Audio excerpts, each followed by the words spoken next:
since my video on Tuesday, we've had a pretty exciting update regarding Digimon Up. Pre-registration has finally opened, and there are a lot of cool details that we've gotten now that it has. But originally the plan for this video was just to fill everyone in on how good of a time it is to be a Digimon fan, and how now is the time that you still need to be getting into Digimon because the comeback era has just begun. And I see a lot of people that don't even know the things that are going to be available to them or are available to them right now. So let's kick it up.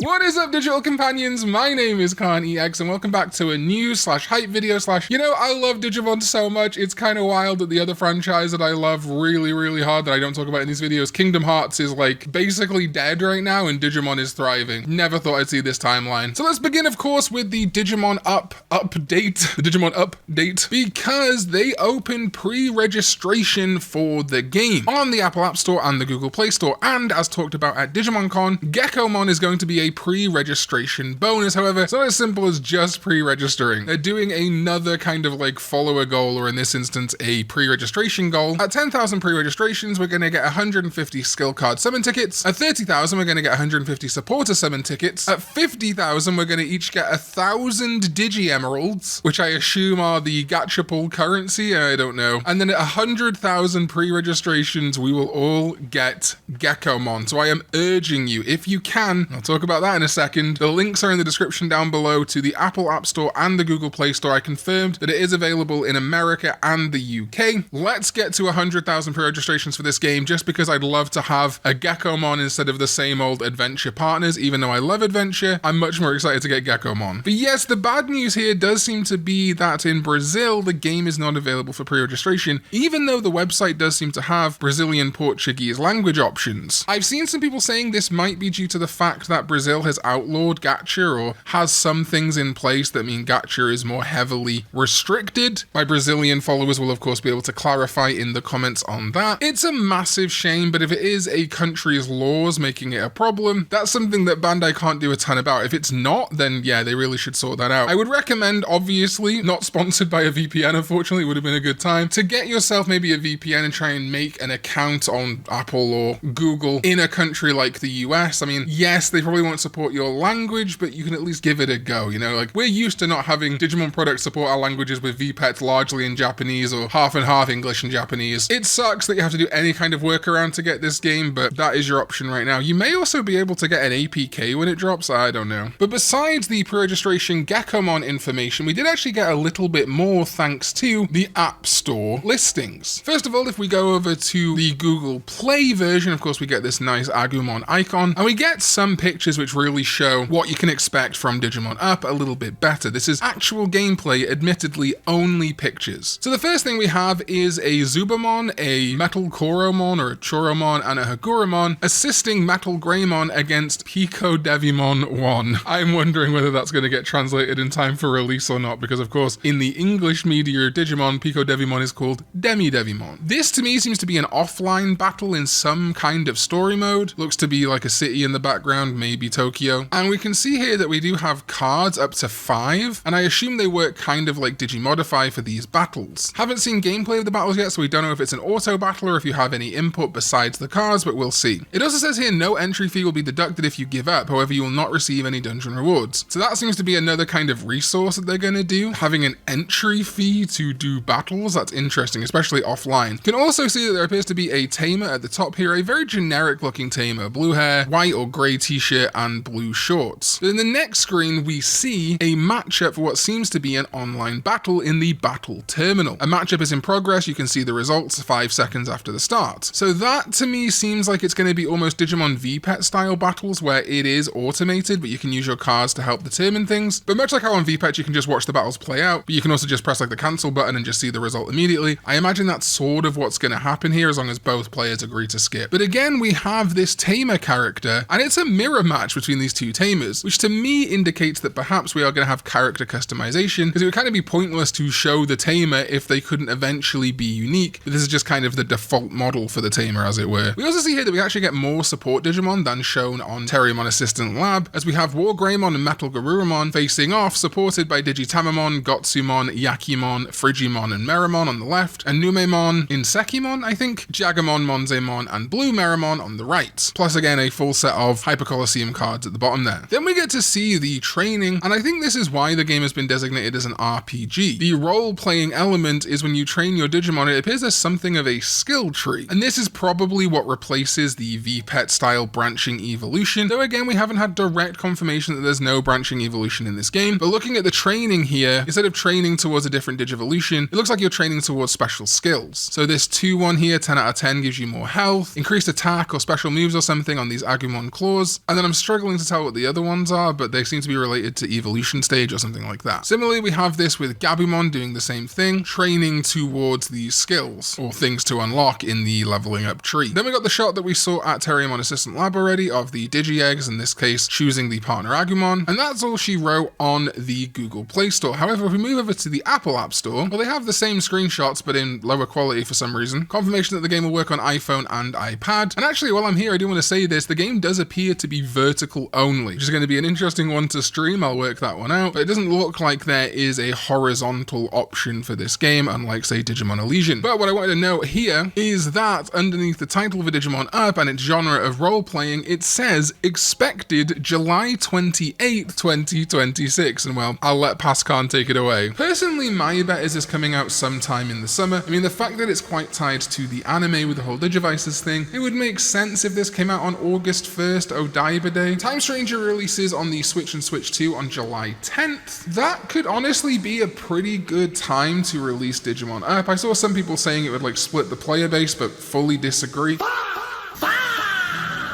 Really glad to be right on the money on that. No, I was not told anything by Bandai Namco. That was not like an informed guess. I figured that Odaiba Day was a good thing. I figured lining it up close-ish to the Time Stranger Switch release would also be good. So between July 10th and August 1st, you do have July 28th. A lot of people have been questioning on Twitter why this wouldn't just be an Odaiba Day release, and it's possible that it is. Well, yes, it's expected July 28th. That is not a confirmation that it will be out on July 28th. It could come out sooner or it could come out later. Hopefully not much later. But you know, the game releasing on July 28th, which is a Tuesday, and then Odaiba Day being that weekend on a Saturday, maybe they launch a few days earlier just to kind of see how the server stress is, and then maybe even they have an Odaiba Day event or banner or something like that in the first week of release. It's releasing around Odaiba Day, which I think is great, if it releases on July 28th. So, while I was a little bit underwhelmed by Terriermon Assistant Lab, I think I'm a little bit more on board now. This looks more polished. I still would like to see gameplay of this, not just screenshots of gameplay, but it's a really positive step, especially in comparison to Digimon Alysion. This is already open for pre-registration and seems likely to be releasing in the next 2-3 months. Also of note on the languages page for Digimon Up, it says it's available in English, French, German, Italian, Japanese, Korean, Portuguese, Simplified Chinese, Spanish, and Traditional Chinese, which would lead you to believe it's launching in all those territories. If it doesn't, I would hyper encourage you to try and find an alternative way to install the game, because at least it will have those languages available. It also confirms in-app purchases will be a thing, and at least on the Apple App Store, they have actually indicated what some of the things you'll be able to in-app purchase will be. Digi Emerald bundles 5 down to 2, doesn't list a Digi Emerald bundle 1, and then Digi Diamond bundle 5 down to 2. Again, I imagine these are things you use for the gacha, but who knows. And then we also have the Digital Boost Pass and the Digi Diamond membership. Those could honestly be a bunch of things. It's really easy to speculate on what those could be. Digital Boost Pass might make it easier for you to play the game, have more stamina or go into battles or something, and the Digi Diamond membership might give you more pulls every day, kind of like how in Pokemon TCG Pocket, you could pay for like the Plus or the Premium or whatever and get extra bonuses every day, extra pack openings and stuff like that. Sounds about what that's going to be. And while I was editing this video, they also posted that Metal Greymon will be in the game, which yeah, was hardly a secret or a surprise. It says new pixel art designs now added, and it's a really nice looking sprite of Metal Greymon in my opinion. Plus the animation looks cool. We see him flying and stuff. Seeing some people saying they don't like the sprite work in this game so far. There's a couple that are a bit ropey, but I really like it honestly. And at least it doesn't feel like it's stealing Dragon Rod sprites like a couple of times happened with the Vital Bracelet. Also, if you are waiting for Digimon Up, highly recommend checking out Digital Tamers or Digital Tamers 2. Really fun games. Future Karn here again. We've got a little bit of extra news here. Most recently, as of time of finishing this video, if they add more, just go check out the socials or I'll talk about it in future. These reveals are hardly that exciting. Digimon Up says introducing a new Digimon to commemorate the start of pre-registrations, Metal Garurumon, which we've already seen in the App Store pictures anyway. One more Digimon will be introduced later, so make sure to check again, and that's probably going to be like War Greymon or something. But yeah, another good sprite for Metal Garurumon, like the animations, they look good. But then also they announced on Saturday at around 4 AM my time that the game had already received 10,000 total pre-registrations, and as such, we all get the skill card summon tickets times 150. That bodes pretty well that they got 10,000 pre-registrations in like one day or less than one day. Hopefully that means that 100,000 goal for Geckomon is not impossible. But yes, talking about other Digimon products and things that are releasing, of course, we still got to think about our poor little Digimon Alysion. I've seen a lot of people still confused about this, even though I've talked about it in videos a bunch. Digimon Alysion is not being made by the same team that is making Digimon Story Time Stranger or indeed Digimon Up. Those are more likely to be on the regular game development side of things, whereas Digimon Alysion, as it's related to the Digimon TCG, the Digimon card game, is developed by the Amusements team at Bandai Namco. Digimon Up is not delaying Digimon Alysion is not delaying Digimon Up, and they honestly probably likely don't have a ton of communication between the two teams about when they'll release. So it's not like Digimon Up is like the new favorite toy and they're forgetting about Digimon Alysion. It's whole different branches under one company. I think Digimon Alysion is very promising for a 2026 release. I do not see this being 2027, but certainly internally at Bandai they might want to stagger things out a little bit and not have two apps launched under the Digimon brand in close quarters. So it's possible that Digimon Alysion comes out in May, but given that we're having like a 2-3 month run up on pre-registration for Digimon Up, feels more likely that Digimon Alysion is a third or fourth quarter release of the year right now, but never say never. I'm still really excited for Digimon Alysion and equally disappointed that it's taken this long, you know, a year since reveal, like 8-9 months since the closed beta last year, but I'd rather them cook and make it good, you know, the whole Shiggy quote, a delayed Digimon card game app is eventually good, a rushed one will suck butt, I think he said that, than them just like force it out now into, I don't know, like a open beta or a version 1.0 that's not that good. Let them cook a little bit, we'll get there, and obviously if it does take until like the end of the year to come out, we've got Digimon Up to play now. But we're also going to have Digimon Story Time Stranger to play on the Switch and Switch 2. I talked about these at length, but I thought I'd just update everyone. This is still July 10th, which theoretically is the same month as Digimon Up. Great brand synergy, and hopefully we might even see a little bit of crossover. I'd love to see like the Agumon sprite from Up be a t-shirt, like we got the Geckomon t-shirt in Time Stranger. I think that'd be really cool. Aside from that, it's going to be another portable way to play Time Stranger. Obviously you can play it on Steam Deck and ROG Ally and stuff like that already, but if you are a Nintendo only household or prefer the Switch or Switch 2, there you go. Something I'm seeing a lot of people still question is the Switch 2 version. I would highly recommend just buying the physical version of the Switch 1. The reason the Switch 2 version is on a game keycard is apparently because Nintendo makes it quite expensive to buy game keycards bigger than a certain file size, and maybe don't even offer it. So brands putting games on Switch 2 physically are kind of forced to do game keycard even if they don't want to. But the cool thing there is that Bandai Namco has kind of found a way to fix that, and the Switch version, when put in the Switch 2, will get a free upgrade to the Switch 2 version. Now yes, that is going to be a little bit of downloadable content. It's not innately on the Switch 1, but it's still, if you care about physical media, a little bit better than a game keycard. It's still to be determined how the DLC situation is going to be for the Switch. We're hoping that it will all be available at launch, but there is some precedent with Bandai Namco games for them to release DLC that was already out on other platforms, still in waves on the new platform they release on, but we shall see. Then we've also got Digimon Beat Break, which I really recommend if you're not watching to watch. I know a lot of people wait for the dubs on these things. This is the first Digimon season in years, frankly, but I think that's still a valid strategy because they're releasing the dubs so regularly. I think we're up to like the 20th episode or something dubbed right now. But obviously we're heading towards episode 30 of the subbed version, and if you can bear it, I would absolutely recommend watching it. We just started the new gift arc, which I will talk about at some point in the future. We're seeing like mega level evolutions for some of the Digimon, which I won't share here. Digimon Beat Break is one of my favorite Digimon anime in years, and while it can absolutely still not stick the landing like a lot of recent series have, Adventure 2020 and Ghost Game to me did not stick that landing at all, I'm really cautiously optimistic about this show, especially as it looks like it's probably going to end like September, October, because it looks like the new Dragon Ball project is going to be taking over the time slot. So it's not a huge investment, you know, it's not like a 60 plus episode season, possibly, maybe it will be. And then finally, if you're waiting for Alysion, really craving playing Digimon card game is still doing fantastically. It's growing every year, not always like hugely, but it's still growing. It's in like TCG player bestseller list and things like that. And it's a really fun game. While it is a little convoluted and there are problems like there are with every card game, it's a active Digimon card game with a big community. Admittedly, not always a big community in your local area. I can attest to that. But also, you know, get some friends into it. For example, we've got, of course, BT25 Dual Revolution coming out in the latter half of May. We also have the Digimon Beat Break and Digimon Data Squad starter decks coming out around the same time, which is the perfect time and the perfect products to get if you and a friend want to try out the Digimon card game. Not being paid to say this, I just really advocate for it. Plus, it's a cool connection because, of course, the kind of showrunner of Beat Break also wrote Digimon Data Squad or Digimon Sabers in Japan. Really love that kind of connection being showed off. There's also a bunch of other stuff, collabs, probably more V-Pets coming out. Of course, pre-orders are closed on things like the Digimon Tamers Color Evolution, I think the Godzilla Pendulums too. It's just a phenomenal time to be a Digimon fan, and whether you're a V-Pet fan, a mobile game fan, video game fan, etc, etc, etc, there's always something you can engage in and not have to dig up old media if you don't want to. But of course, also, there is a massive back catalogue of Digimon games, anime, things like that you can get into, and that's not even talking about the incredible projects that are ongoing right now, like an upcoming Appmon 3DS English translation, which of course we have waited like a decade for, that game only being released in Japan, and tons of other fan translations of the WonderSwan games, the DS games, etc. that didn't leave Japan or didn't get released in English. So if you're willing to pursue those routes too, you've got a bunch more Digimon games that are about to be unlocked for you. Very cool. But that's it for now. I just wanted to talk about this new Digimon Up information and how cool of a time it is to be a Digimon fan, because frankly, that's all I want to talk about right now. I love Digimon. It's my favorite thing in the world. And while I wait for Kingdom Hearts 4 or even Final Fantasy 7 Remake Part 3, which hopefully is coming out first part of next year, I got plenty of Digimon to get involved in. Thank you to my Sovereign, ZDK14 and Jeremy Babineau. If you'd like to join them at the Sovereign tier or anything, I would really appreciate it. Things have been a little bit expensive lately. You can do that over on patreon.com/Karn EX, of course, or you can join my YouTube channel members here on YouTube as well, who also support the channel immensely, get early access to videos, exclusive videos, little behind the scenes things, and lots more. And I'll see you next time when we go digital.